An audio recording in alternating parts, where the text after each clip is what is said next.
Yeah, let me check.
Zoom.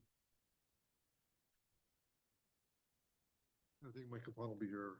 Six. I talked to him earlier. I'll be here. How you doing?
walking down, man. I feel like I'm crawling right now.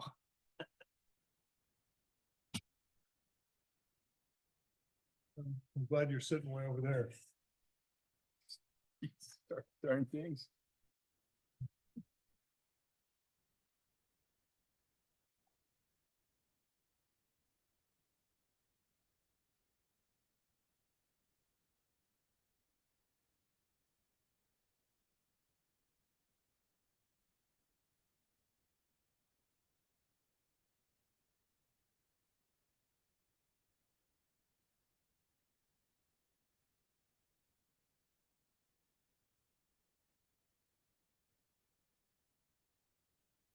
Is Mark going to be joining us? Oh, okay. Mark's here. Thank you. I'd like to call this regularly scheduled meeting of the Cheney Planning Commission for Monday, October 14th, 2024 to order. First item of business will be the citizen participation. Anybody present on Zoom that would like to speak during the citizen participation? Hearing none, we'll move on to item number 3, approval of minutes, September 9th, 2024, regular board meeting. Everybody had a chance to review those? Motion to approve minutes. Second. It's been moved and seconded that we approve the minutes for the September 9th, 2024 regular regular meeting. Any further discussion? All in favor, say aye. Aye. Any opposed? Any abstentions? Item number 4, public hearing. 2024-07 zoning text amendment for urban poultry keeping. As you know, last meeting, we presented a draft ordinance for the urban poultry keeping. We discussed it and then it was recommended that we to better meet the needs. So what you have in your packet today is a longer document than we had last time with red lines showing the changes we've made so far. Whereas on page 1. Whereas on page 2, for the nuisance, we're permitted, couple strikeouts there, small fowl defined on section 21.72020.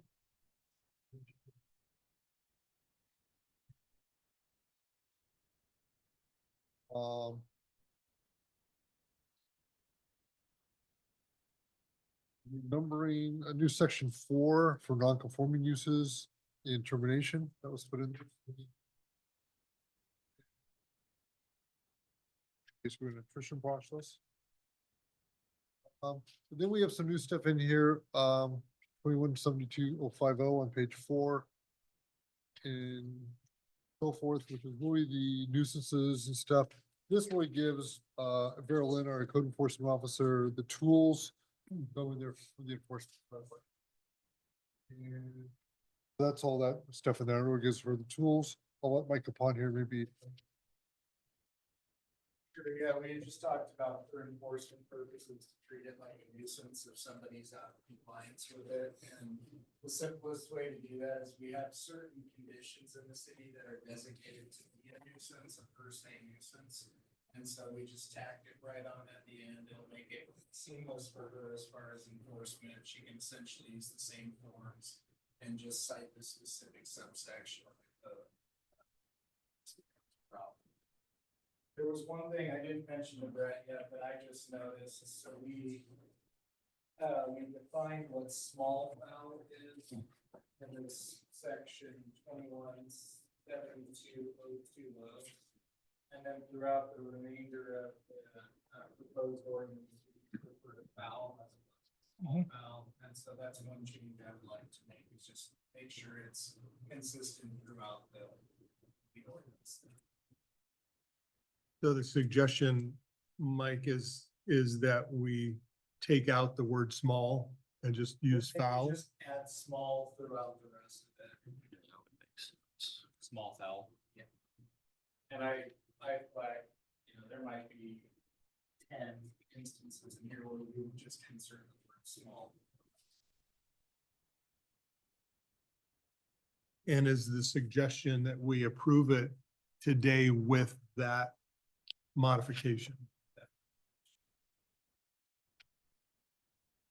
In section 4, closed washer and clothes dryer is misspelled.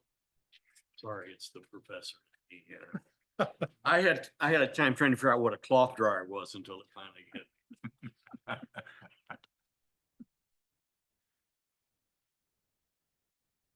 Oh, okay. Section 4. So that's in our, that's in the code as it exists right now. Yeah. So we can- Okay.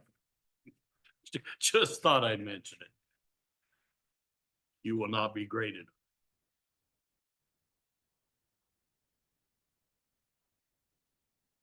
Yeah, so we can make any slight tweaks here, then we'll probably key this up for not the next council meeting next week, but probably the first one in that. Any questions? For staff? For a recommendation from you guys, and then we'll. take it over. I reviewed it, looks good to me. Yeah, I read it as well. Looks fine. It looks fine. It's everything we talked about last month. I like it. I think it's much stronger, much more defined, and less areas for those darn attorneys to pick at us. No offense, man. Heck yeah. We have a recommendation. I move to accept the ordinance as it is with the revision, small foul and spelling cloth to clothe. I second. It's been moved and seconded that we approve with the listed revisions. Any further discussion? All in favor, say aye. Aye. Aye. Any opposed?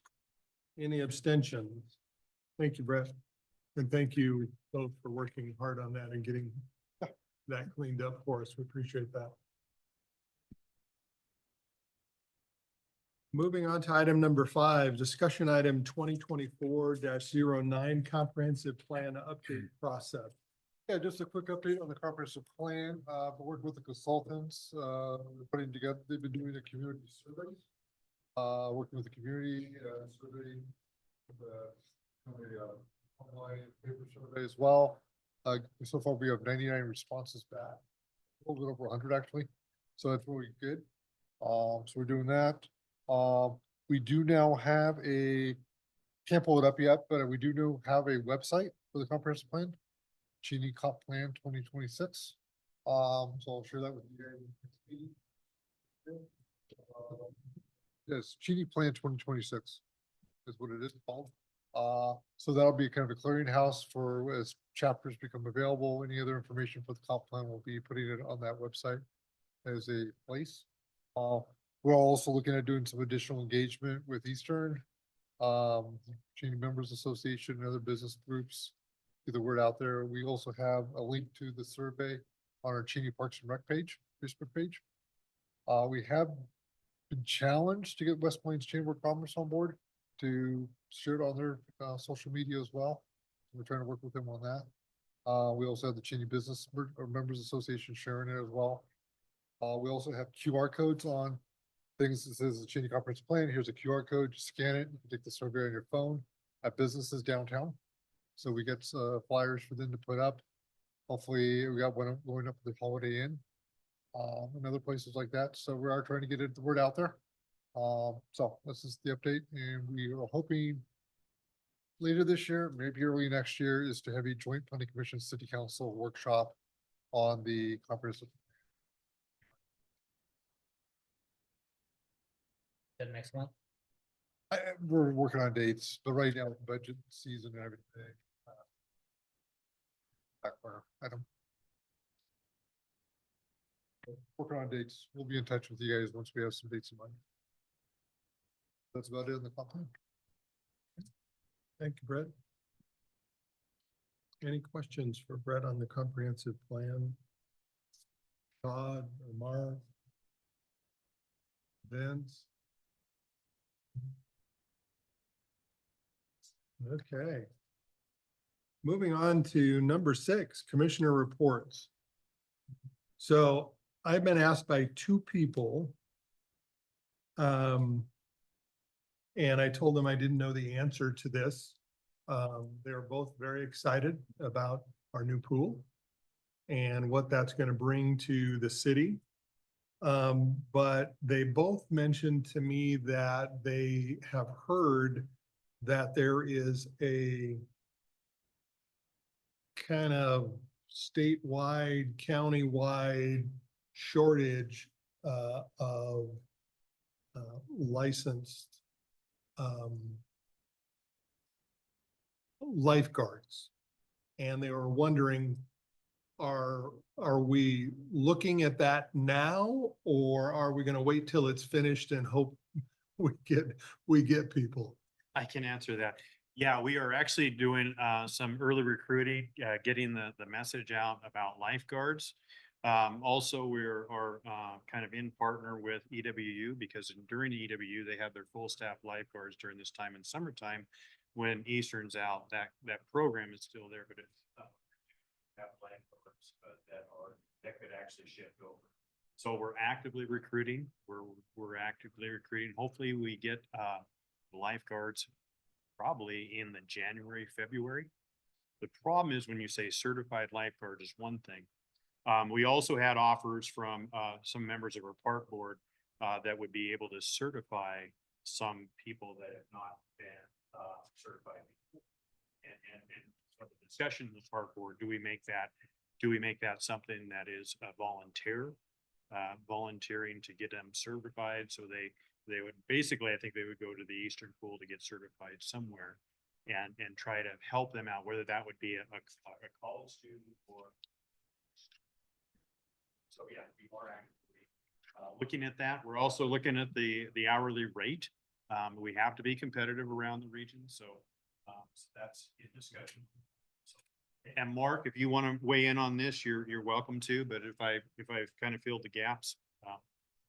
Yeah, no, that was a good summary, Todd. I would just add that, yeah, we are working diligently to try to build, a good group of lifeguards and working through I'll say a training program to get them ready for certification. And Chris Babcock from our park board has kind of stepped up to offer her services. She's worked on and off with the Cheney pool for a number of years and is an excellent lifeguard trainer. So we're happy to have her on board and get geared up and ready to go. I think there's an idea of having a university opening up university housing for student lifeguards during the summer. Create that partnership. Yeah, we are in talks with Eastern on how we could work together. Okay, I'll report back. Thank you. Glad to hear that. I always hate it when I can't answer a question, but I always say I'll figure it out at our next board meeting. So thank you for updating that. Any other commissioner reports? I have a question. Maybe it's a Brett thing, circling back to the comp plan. Sorry for not bringing it up a minute ago, but my understanding, Brett, you correct me if I'm wrong, is there's a new state code for single family housing where you have to make provisions for 3 mini lots on a single family lot. Are you aware of that? Are we trying to address that with our code? Is it something that we have to do, or do you know much about that?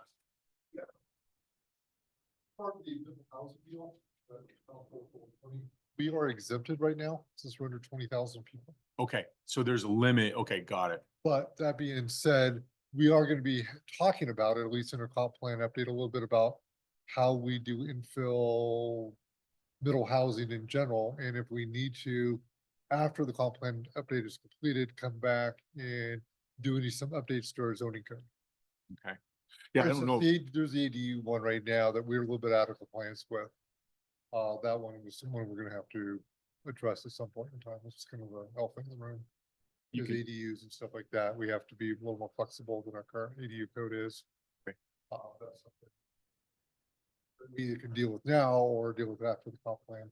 All I know, you can pull up a house on Amazon or Walmart.com for 8 to 12 grand, and I wondered if that's gonna be an impact anytime soon. I mean, you literally can pull up like this 500 square foot prototype, which is like a studio apartment. You can plop it right on a lot. I didn't know if we're gonna be We- catching some of that sooner as opposed to later. We don't get a lot of calls about tiny homes, but we did bring a draft ordinance for tiny homes to the planning commission a few years ago. Timing just wasn't quite right then. And we had some stuff in there about design standards, mailbox placement, tiny home development, that kind of stuff, to really make sure that it doesn't look like a mobile home park, it's developed properly. But the timing just wasn't right, but we can come back at a later date here with a tiny home ordinance, if that's something. I'm just wondering if it's gonna be something we're gonna have to deal with. The only reason I brought it up is that I don't know what the Probably will. timing for that is, right? Correct, we probably will have to deal with it at some point. Yeah. The question is when. Does the city have an EDU ordinance? Yeah. That similar thing, to tiny homes, would be under the same umbrella? Well, it's usually a stick-built structure, or it's a converted basement or something, 40% of the primary house structure. There's some provisions in there, but they're older provisions. We generally, when that ordinance was written, probably 25 years ago, we really didn't want ADUs at the time, so we made it pretty strict. It's an ordinance we probably have to revisit at some point, and probably with the new ADU regulations that came down from the state, probably have to loosen it up a bit. We just, I assume that would just supersede the city. Clear for state. I know Spokane is looking at 280s on person. Tires on that one. So again, even though we're exempted from a lot of things right now under the 20,000. I think the state legislature in future sessions is to come back and probably take that away. And that's sort of gonna be a tough thing for college towns. So if you're looking at us, Ellensburg, Pullman, Bellingham, we're kind of a community that's, people are gonna be looking for opportunities to pack them in. And is that something we want? Don't want? And if we are gonna have it, can we have some design standards to make sure it's done right Yeah. versus just anything happens? Because right now we don't have any design standards in our code, so it's kind of.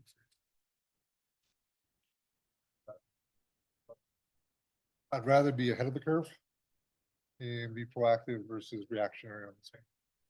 But that's something, something, planning commission would like me to bring back at a later date. We can talk about that. Or council does, I serve at the pleasure. What's our population right now? We're about 13.5. I'd be interested in a workshop on that. Yeah, I'm just wondering if somebody came to us with a proposal, did I hear you say through a process over there that we could accommodate it or we could not accommodate it if somebody were to come and say, hey, I want to build these mini homes on 10 acres and get a little densified development there and We don't have an ordinance for Okay. small tiny homes. so there's no other way around it. We'd have to say, you have to wait till we, Or do some kind of PUD of some sort. okay. Like that. I mean, PUDs are kind of a lengthy, involved process. You have to kind of put them down together. That tends to scare folks off because people you generally don't want to spend money. It's kind of a catch-22. But like I said, we have a tiny home ordinance. It's on the computer. That's like I said, 3-4 years ago. Like I said, the timing just wasn't right. We brought it as an informational item. But we can definitely bring it back at a future meeting just to talk about it.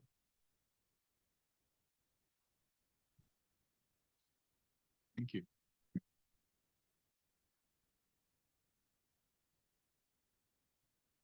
Any other commissioner reports? Moving on to item number 7, staff reports. Wonderful. I figured you probably were going to with this handout we've got. Does that allude to, I might be doing yeah.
sharing, so we'll go from there. And the reason why I printed out this, because it is very hard to read small numbers. Kind of have we.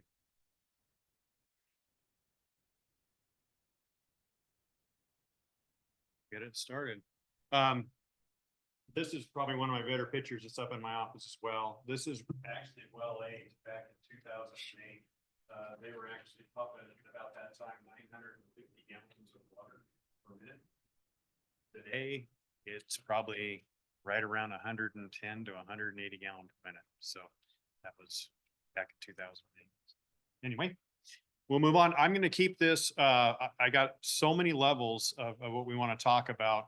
And I kind of just touched the surface. So feel free to just interrupt me, have questions or whatever clarifications. Or if you want me to come back and do more of a deep dive on certain elements of it, I'll be happy to do that as well. But this is based on our comprehensive plan. It was a 2018, I'm sorry, the Cheney water plan, the comprehensive water, not the comprehensive plan. So we're required with our utility is to have a comprehensive plan as well. We have a city as comprehensive plan as far as mapping and zoning. The utilities have to have their own comprehensive plan as well, plan for the future, plan for capacity, plan for all of this. So I'm just kind of highlighting this. This is on our website in our public works for the water. It has all of the appendices to it. I'll touch the surface on that. Go from there. Any questions before I start? So as you can see, this is basically this is our service boundary. This is where we can actually service outside pretty much our city limits. And you see the black is the city limits. We do carve out Eastern Washington University because they have their own wells, their own reservoirs on that. And then we kind of go around, as you see kind of south of the city, that is where the urban growth boundary is. But also when you take a look at the west, why do we go out so far towards Tyler? Well, that is because well 6 and 7 are out on SR 904. They're actually outside of town and there's a main pack. So we actually incorporated that additional service around that. So 5 categories that I like to talk about is the supply source. That is actually the wells. It's a pump that comes with it, but how much water we can get out of each well. The treatment process, basically each well is treated by, we do fluoridation in those wells. The storage, which we'll be talking about reservoirs, and the distribution, which is basically the water main, the pumps, the wells that push all the water either through the city or into our reservoirs. And then system control, that's a very short, that's our SCADA process. That's how we monitor all the wells 24/7. All the pumping, how the wells should turn on, shut off, depends on the level of the reservoirs. It alarms, there's faults, anything that can happen to a well, we're monitoring it 24/7. So on this page, we actually just did an update as of October. So you take a look at all of our wells 1 through 8. In well 3R was a well rehab. It used to be well 3, but we actually eliminated well 3 and went about 30 foot from that well and re-drilled a new well. We actually drilled it to about 700.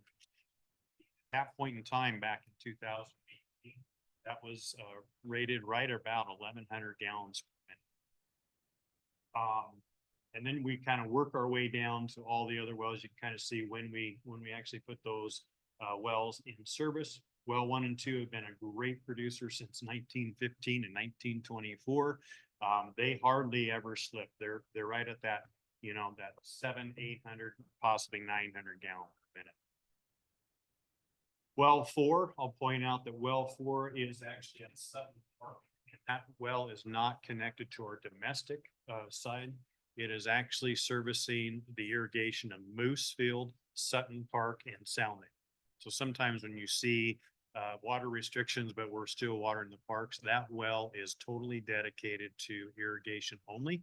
And the reason why it does have a turbidity of kind of a silica to it, that we don't want to put back on the domestic without proper filtration. That's an option in the future to look at well 4. Well 5, I have a little asterisk there. as you well know, well five has been out of service due to PFAS. Since the PFAS is contaminated well five, we have worked with the Department of Commerce, Department of Health. We received a $4 million what they call loan, and with 100% forgiveness if we do our scope of work within the boundaries of the Department of Health, which means that we will be filtering well five to a level to eliminate the PFAS. So that will probably start happening this next year. As you can imagine, PFAS has been such a national, venue here. It is a national discussion. There are more technologies in the filter themselves. However, these filters are having more of a demand. So we just don't know how long it will take to get this well back up and running until we really get into the design of it. Is there a time period in which we have to use that loan? We have to basically get the scope. We'll be bringing forward a scope of work from an engineer here, probably November, December, to start that process. And then we have 4 years from that 18 months to get everything constructed. So How long do you think it takes to construct?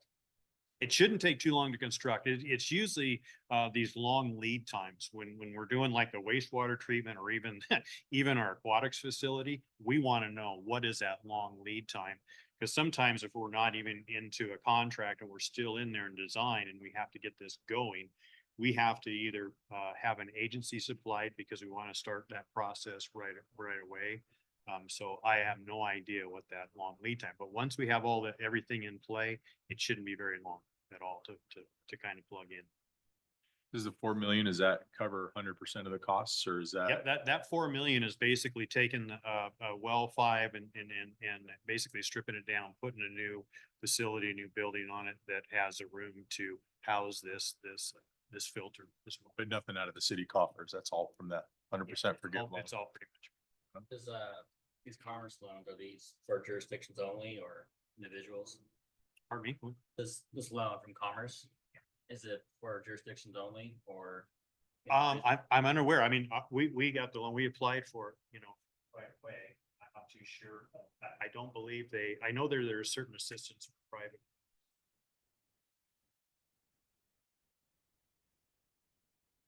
So you can see our source supply when we add up that 2344 is our total gallon per minute. But the pumping rates is as of October. So when you take a look at our pumps, we are running all wells through the summer. I mean, between irrigation, we're running them 24/7, and that static water tends to drain down. We're over pumping basically kind of our region. So we're actually seeing that down. And if we can't rest wells, they continue to draw down, and we have to what we call valve them down. So let's say like this year, well 3R, that's 1,100 gallon producer. It was over 1,000 we started out. But in October, we basically throttled it back down because we don't want that static level in that pump to over pump and then run dry, and then all of a sudden the pump starts to cavitate. So we have to maintain a certain static level above where that well is. And you can kind of point it out in that when you see the depth of well and the depth of pump, and that's what you're looking at as far as that goes. And then the static water level, that fluctuates as it pumps down. So when you have let's just take a look at well one. We have the well hole is 565 feet deep. Our pump level is 429 feet in the ground, but our static level is 266 from the top. So we have that play. And as that water level starts coming down to say 10 feet above our pumping, that's when we have to throttle it back and we can kind of see that static level go. So that's how we manage it. So when we start out at 2,700 gallon per minute, kind of in that June, right? June and July, by October, we are throttling back some of that static level of the water.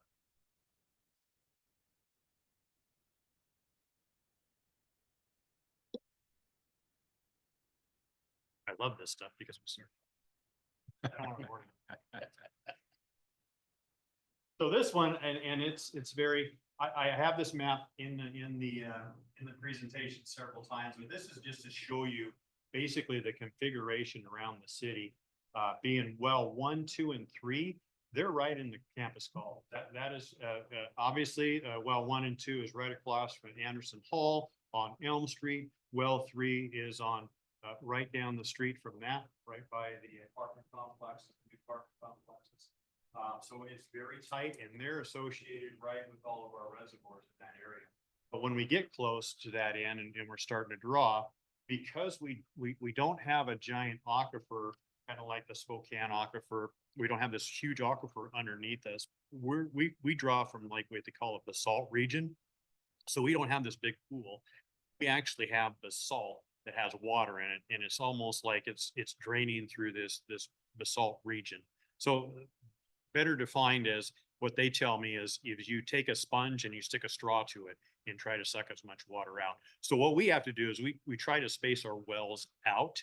That way we're not impacting any other wells, but 1, 2, and 3, because of their was right there. And then we started venturing out a little bit to well 4, which is setting a little bit further. And then when we get to well 5, that's even down towards Presley and 904. And then you take a look at 6 and 7, that's out on 904 outside of town. And then when we have the discussion about well 8, there's this get into it, but what they call this ground rock, very solid ground rock that actually has the water kind of dividing this region up. And we believe it actually surfaces around 4 lakes, but it's about 2,000 feet deep when we get here. And the theory was is that we might want to start looking at the south portion of town, south or southeast. So well 8 was drilled out by our wastewater treatment plant, good producer. Now it's not too sure if it's like a perch table where that static level is, but we do have some concerns that when we drill wells and when we have open bore wells, sometimes those open bores can actually cave in on you and all of a sudden restrict the water.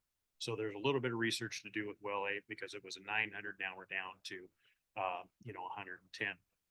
So when we take a look at well 3, back in the 60s, it was a 900 gallon producer.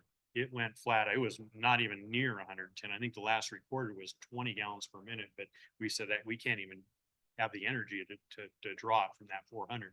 So we immediately shut the well down.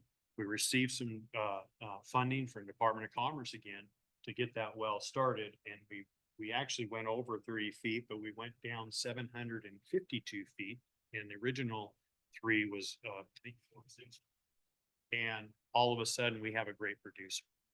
So it would love to know what's going on underground, 400 or 500 feet all the way to 2,000. But it's very difficult to see what was that. There was some earthquakes back in the 80s, and that's when the production of well 3 went down a little bit. So,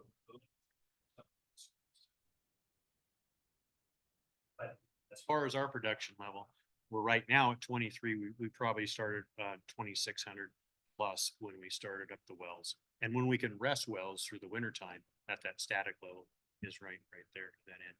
So a few options that we have now, I'll put in something that Vince and I have had a conversation with for a long time, is that with the reuse water, they do have basically what they call an ASR, where we can actually use a reuse on a well to recharge the aquifer in the well. So that's something that you might hear in the future. Really? Pipe, because the purple pipe is only seasonal. But if you can tap into that volume all year round, there could be an opportunity to recharge some of the aquifer around. So basically take the field application and just you literally inject it back into the ground? Fascinating. Okay. So this is the monthly production rate. I haven't brought it up, updated it, but this, if you take a look at any 3 years, this is what you look at. You look at our pumping in January, and when you move into July and August, we are pumping between 80 and 90 gallons per month. And that's mostly because of irrigation. If you average that out, you can kind of take a line between January, cut it all the way across to December. That's pretty close on those non-irrigated seasons. Now I'm gonna plug in purple pipe here because this is something that if you take, this is a monthly average. Purple pipe will be able to give us 1 million gallons per day. So theoretically, if the pumping is there, you can take that volume of 30 million and almost reduce it down, but it's only on irrigation of parks and schools. So it may not be that total, we don't know yet, but the potential is there to draw down that and save that much domestic water through the summertime. When's that purple pipe slated to come online? We have a contracted task 1 through 3. Task 4 is out to bid right now, which we will open, I believe. That is the distribution main, and it's gonna take probably over a year to get that distribution main in. So we're not anticipating getting anything till irrigation season in 2026. So these numbers are huge. They're usually the different years. Obviously, if we have a drought year, we're a little bit higher. And sometimes we're a little bit lower, or we have put restrictions in due to anything that a pump goes down or something like that, we just have to start restricting.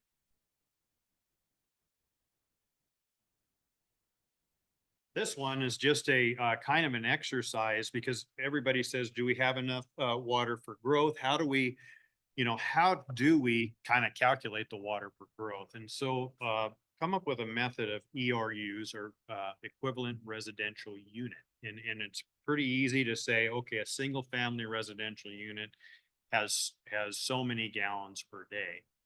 And so when you take a look at the left-hand column, you kind of see from 2009 to 2018, the single family water usage all along.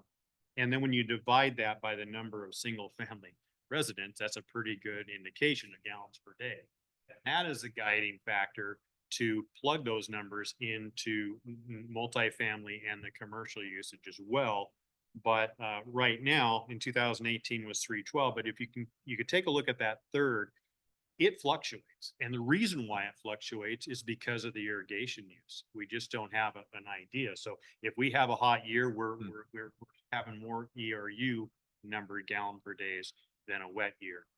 Or as we start be mindful of water conservation and when these plumbing fixtures and everything else start reducing down, that is also an indicator. But this is an indicator that says, yeah, 339 is the average. 339 gallon per day is what is that in 24-hour period. That is, I think, 0.2 gallons per minute, 0.02. So it's a very small number to have what you use, 339 gallons per day. So, and I'll kind of explain it a little bit better as we move on to our forecast. This is the next slide on the forecasting. So when we do predict, we predicted in 2018, we had that number. And that number, I want to do it on it's shaded in the gray, that are basically what we have is our average water use, but we know that there's going to be what they call a max day demand. That's when everybody turns on their water. There's a peaking factor, what we like to call, and that's usually associated with the gallons per day. We understand that there's a peaking factor on that average, and it's usually about 1.8. I think they have about 1.8. And then on the distribution of water loss forecast, we do have continual water loss. We have mains that kind of break. They punch little holes. So that's all factored in there as well. But on that last column, that max day demand forecast in gallon per day in 2018, we would be required to have just over 2,000 gallon per minute in our wells. And we do have that capacity. And then when you go down to 2028 and take that number, that end number as well, that's 2,350 gallon per minute capacity to that end. And then all the way down to 2038 is 2,685 gallon. And those are just projections. Anything can kind of change along there. A bottling company could come to town and that end, and we actually have what we call a capacity charge, which is a reserve account that says that as we grow, they have to pay into the capacity. And then we take that money in the reserve and then we would drill the next well to meet that capacity as we move. Process. So excuse me, again, the punchline for 2038 you said we do have the capacity within our system to accommodate 2038, or we? Well, when you take a look at 2038, that's out there and that's hard to predict because yeah, we still have our 8 wells, but with the purple pipe, then we will probably be reassessing our plan in 10 years from 2018. So 2028 is where we're gonna land with the next plan and they will predict that we may need a well or may not, but we'll at least have a few years of the purple pipe seeing where that. So I'm hearing you say we're good through 2028, reassess in 2028. Okay.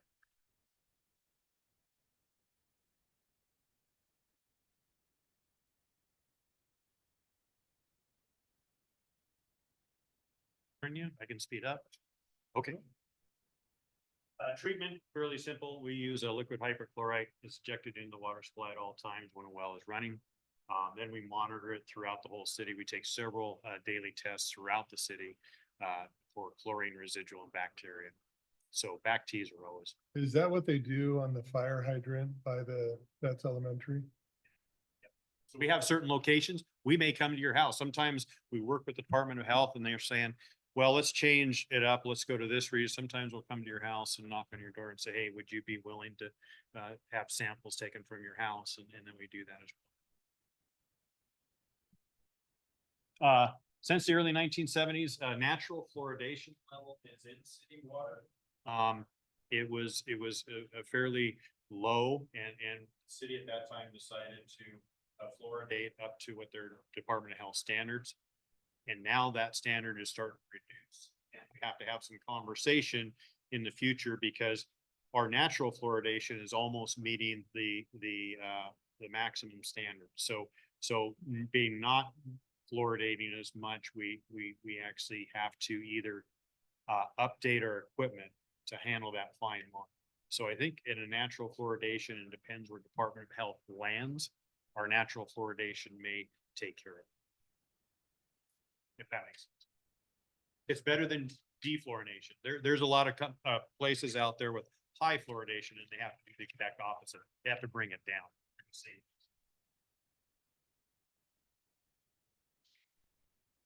Storage.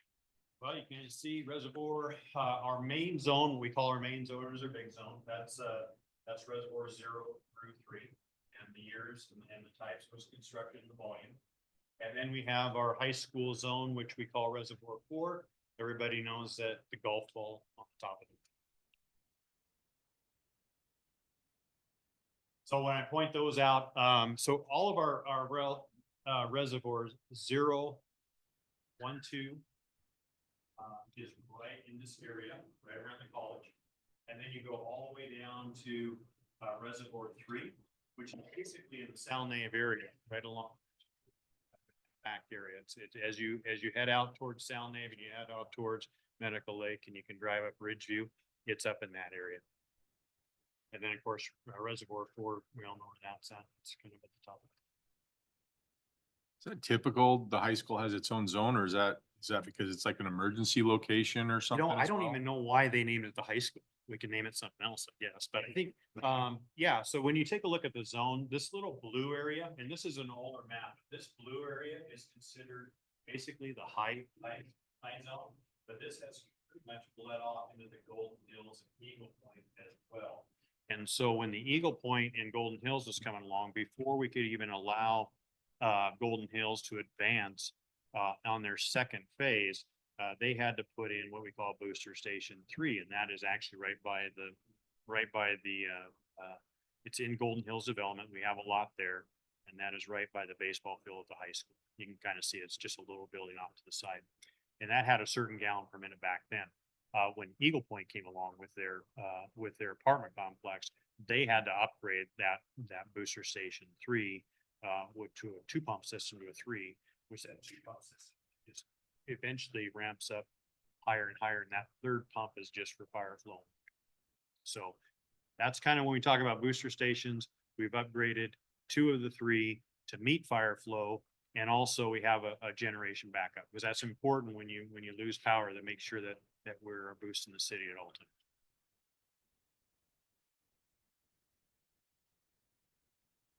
I like this little chart. This is just an Excel spreadsheet, but that's a good indication.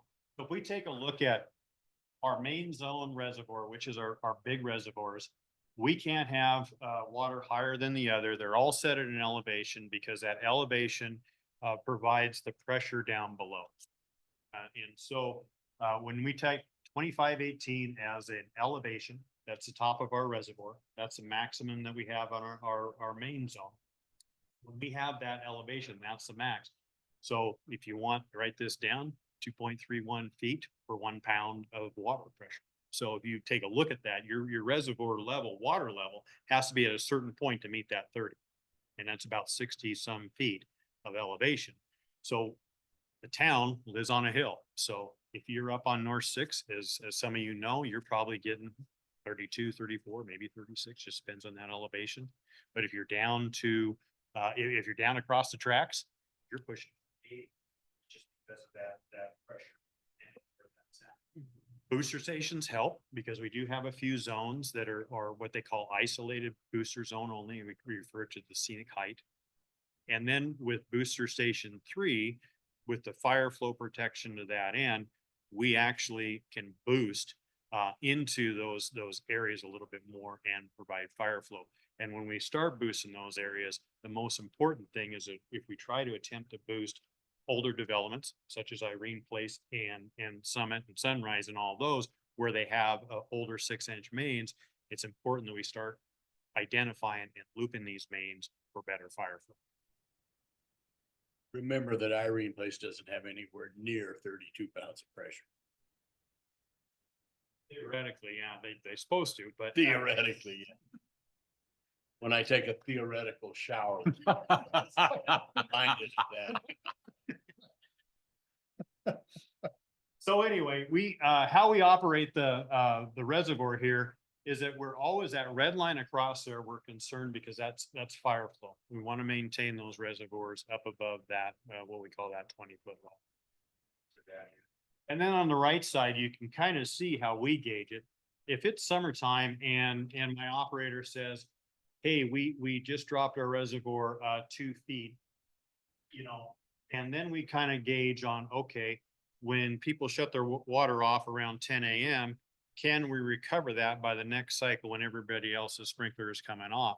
And that's basically 120 gallon per minute. If we lose a foot, we're losing 120 gallon per minute on our pumping capacity because our reservoirs are going down. So we can easily kind of calculate that and say, okay, if we're not capturing, we're starting to head down there, then we start talking to our parks or school districts about cutting back to maintain that. If we get down, or if we break down a well or something like that, and it is an emergency, we do have an intertie with EW. Does it happen often? Pardon me? Does it happen often? It happens a few times, yeah, it does, because we lost a well, and we just needed help, and it was only about 3 or 4 days. We haven't pushed well to Eastern, but typically in the summertime, there's no classes, and they're just doing their maintenance around. Do we have to pay for it when that happens, or? We do have an agreement for that to pay. Yeah.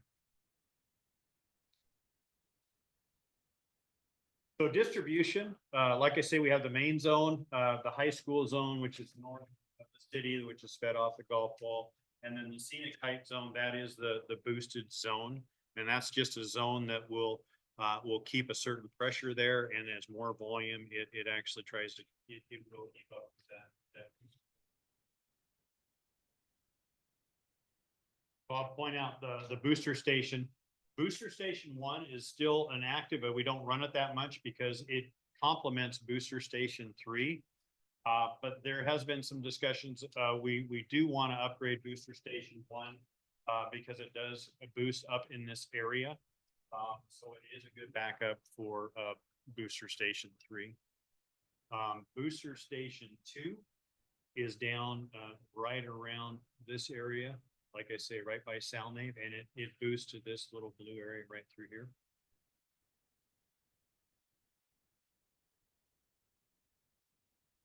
So this is a good schematic of really, simply how this works. Down below here, here's all of our wells. And they pump into, basically the main zone. And that main zone, they push water through the entire system, through all the neighborhoods and everything else. And then, they also, at the same time, it's actually filling these reservoirs. So they're pushing in and they're also filling the reservoirs at the same time. And out of these reservoirs come all of the pull from our booster station. So, booster station 1, was designed to directly fill the golf ball. Now booster station 3 complements, the golf ball and the associated lines around Golden Hills. And then all of booster station 2 pulls from that main zone. So that's how really the water flows based on all of the wells. Did I miss why tank 0 is offline? Tank 0 is back online. Oh. Yeah, yep. The tank 0, and when you go back, tank 0 is one of our earlier ones. So when you take a look at tank 0, it is a very shallow square. And we don't really like to run reservoirs out of water. So it's right on that verge of running out when we get to that 18, 19, 20. But it's just it was built.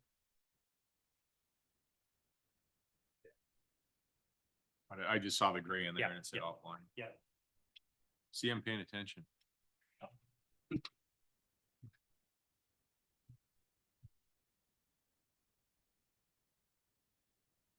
So distribution water mains, this is back in 2018. How many water mains? We just have about 40, almost 48 miles of water mains, probably over that a little bit. With new developments coming in. And this is basically kind of not only your diameter of it, but is a composite of PVC, cast iron, steel, and basically that total footage. And that's just the history and the makeup of the city of Cheney. Just kind of give you a breakdown of how many PVC water mains we have, cast iron water mains, steel water mains. Not to say, I mean, we have a lot of steel water mains that are in really good shape, and then we have some that are not. I mean, you can't just say, okay, when a water main reaches 50 years old, we just got to tear it up. Basically, where we get information on water mains is that when we have certain leaks and they're repeat leaks or they're around a certain area, then we realize that maybe the water main is in bad shape. Typically, it's not wearing out from heavy use. It's usually in the steel water mains that we get electrolysis in our soil, and then all of a sudden everything starts to rust out. Is everything PVC now?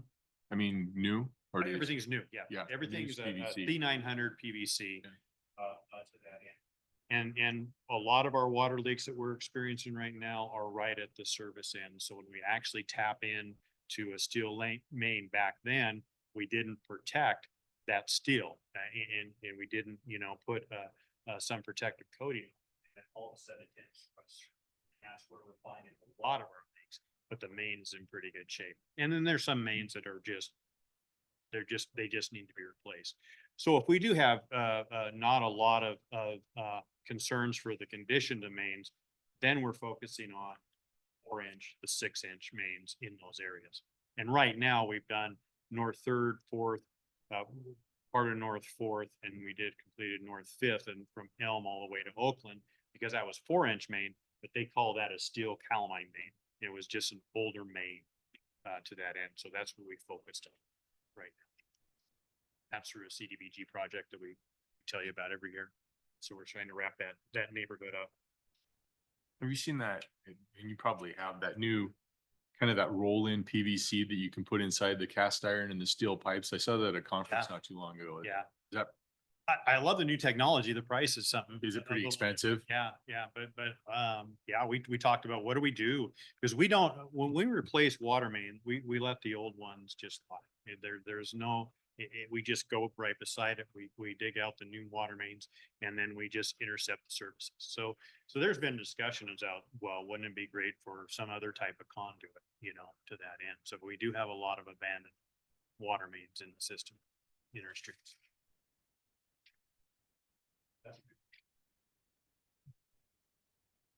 This one, I'm sorry, this is really small. So you have to take a look at it. This is an inventory of what we would look at as far as a PVC.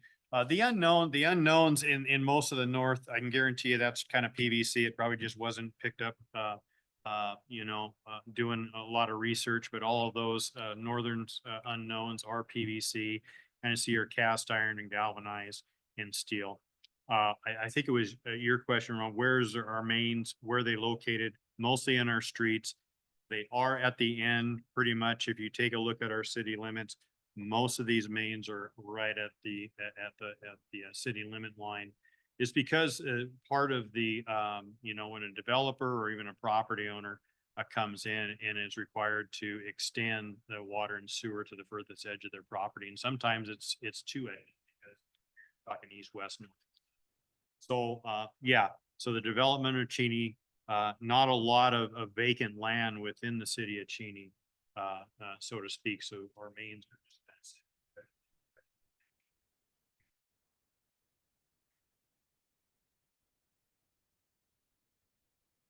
distribution pumps, you can kind of see how we upgraded those to 1,500 gallons per minute, 1620, those type of scenarios right through there.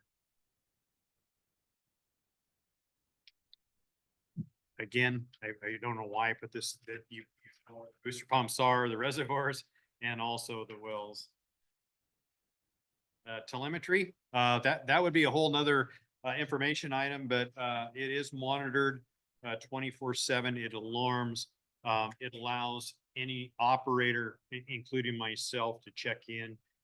It will alarm if there's a low alarm well. It will alarm if the reservoirs are losing a lot faster than what we can. It'll alarm, well, actually, intrusion, any type of alarm. Okay. Well, so we want to know if a well goes down. We want to know right away. Typically, if we lose power, our well will go down. All of a sudden, if we get a bump, sometimes our wells will go down and they won't start up. And then we need to know that as well.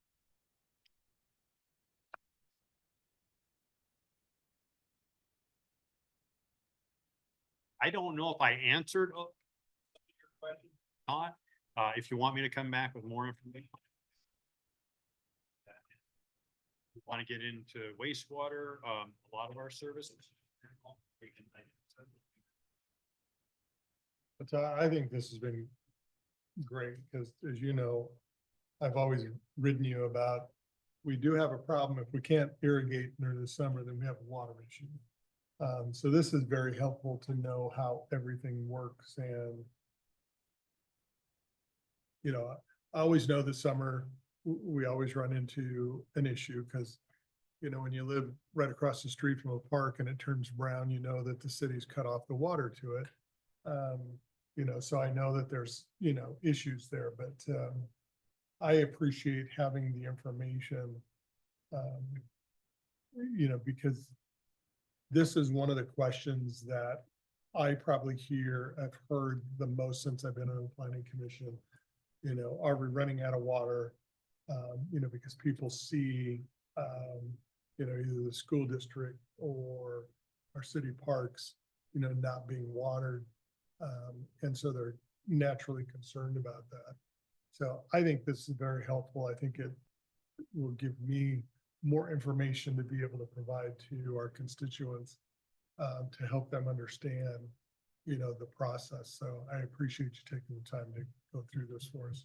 I will give you an update on the purple pipe. I think that's a separate one, where the mains are going, what they're going to be. So, hopefully in 2026, you're not going to see dried up parks or even the school, because that main goes from Hagelin to Betts to the high school to Cronks to the Cheney Middle School all the way to the 50-acre park. And that'll be very helpful. I'd like to learn about that recharge too. That's actually Yes, sir. pretty interesting. Yeah. Todd, thank you. This was very informative and I thought fascinating. So seems like we have enough water for growth. We have enough water for current our current needs right now. I guess my question is, when do you think we'll need dig another well?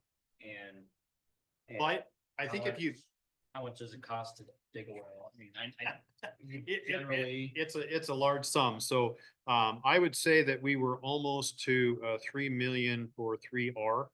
And what's nice about that is that we moved over 30, we moved over 30 feet and we connected to our distribution main. When you take a look at well 6 and 7, where we had to run a few miles of transmission mains, back then it wasn't a large amount. Our water main replaced. When I first started CDBG, I aged myself way back when before color. But was, we estimated $78 a lineal foot back then. Right now, we're probably between $350 to $400 a lineal. And when you take that lineal foot, I mean, just take it 48 miles times, 5280 for a mile, and take that times $400 a lineal foot. There's no way ever going to be able to replace large amounts of main without help. So, yeah, I mean, that's a concern. Now, to get back to your well, if we take purple pipe away, we would just be updating how we grow. And that growth would actually say it's time to build well 9. But when we pull in, like I say, when we pull in the purple pipe and we take a look at that peaking factor and we have capacity in the purple pipe for 30 million gallons a month. And if we can trim a majority of that off, that means that most of that domestic supply that goes into that formula on that max day demand can be also reduced, which frees up more ERUs to that end. So that whole formula is pretty much kind of a moving target, doing yearly analysis as we move along. So the 20-year plan, what they said is that we don't need another well, but within the 20-year plan, we should start preparing for another reservoir, because you understand that the more residents we get, we have to have our storage capacity in our fire. And so we will start taking a look at that, whether it's a reservoir combination with booster stations. after the purple pipe analysis. Ask a dumb question. Can you re-drill a well and just go deeper and use the, pull out the infrastructure, drill deeper and put it back in, or is that? That's what we're looking for well 8. We're looking for the same thing as maybe abandoning that well, fill it up, move over, 20, 30 feet and drill down to that end. Would that be, we have a sweet spot about 700 plus feet. All 3, so we're thinking deepening a well. Private wells, always when they run out, they tend to deepen that well, to that end, and there could be a large source. We have 2 basalt aquifers within the region, and we have, if you'll notice on your wells, 2 of our wells, well 4 and 5, are drilled down over 2,000 feet. Those are good producing wells, and they never really tend to cause us Draw down too much? drawdowns. But if you figure that's a totally deep region that not probably a lot of area is tapped into. And when we talk about the basalt aquifer, we're not talking about Cheney. We're talking about an aquifer that reaches Canada all the way down to California. Some of this basalt aquifer, the Columbia River is kind of feeding into this whole area, and we're just one city punching in. Airway Heights is doing the same thing. All around the region is punching into the same aquifer. And what that impact is. I had a question on the SCADA communications. Does that control every aspect of the pumps? Meaning, can it turn things on, turn things off? I mean, the whole network? The word secured in there. How do they determine? That's a good question, because we're talking about, we're talking about security. So in the older times, we weren't too secure. So we had to, because these wells were a long ways away, we went wireless. we went with Verizon, IP, the private network type things. Still not really comfortable, but we do have a fiber backbone. And we are, right now, we're running fiber. We have fiber to every well, which is our own private backbone into our system. And we just have 2 more runs out to 6 and 7. So yeah, that has always been, kind of a discussion, to that end. Can somebody get in there and turn? So it's a complete private network. It's not connected to an internet connection anywhere?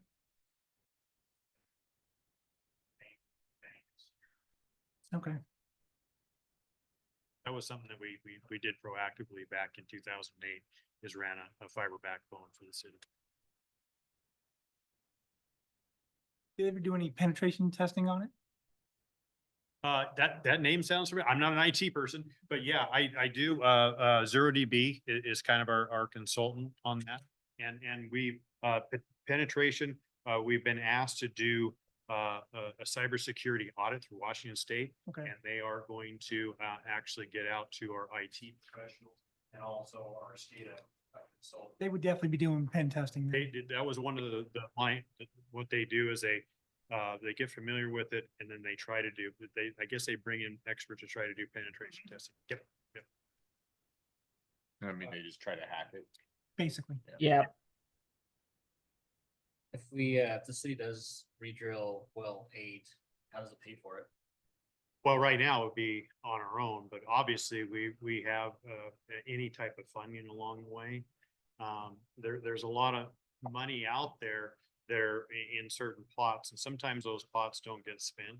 So they spill over and all of a sudden you just, you get an email that says, hey, new allocations of funds, and then we try, but it's either gonna be with our own revenues, but if there's no grant opportunities, if we still have Public Works Trust Fund, it used to be, like I say, if we still have Public Works Trust Fund, that's always been something that we could loan against and pay for. Any other questions for Todd? Any other staff reports? I'd just like to say thank you to Todd for the education session for the planning commission on the water system, and thank you to the planning commission for your insights on our urban poultry ordinance. It's needed. It is. Well, thank you. Thank you, Todd. Okay. We have no other staff reports. We stand adjourned.